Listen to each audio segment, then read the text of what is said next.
তো দেখো বন্ধুরা, আজকে হবে পনির পাসন্দা। তো পনিরগুলোকে পাতলা করে কেটে পুদিনা ধনে পাতার পুর দিয়ে ভরে নেওয়া হয়েছে। দেখো স্লাইস করে কেটে নিয়ে, আর এখানে ব্যাটার বানানো হয়ে গেছে, আর এখানে দেখো তেল গরম করতে দিয়ে দিয়েছি।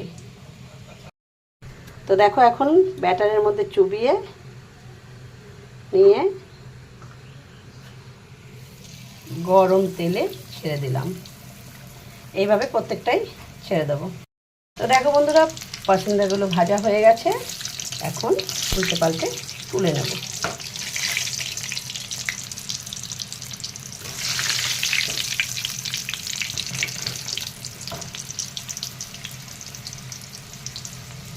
তো এইভাবে আমি সমস্তগুলোই ভেজে নেব।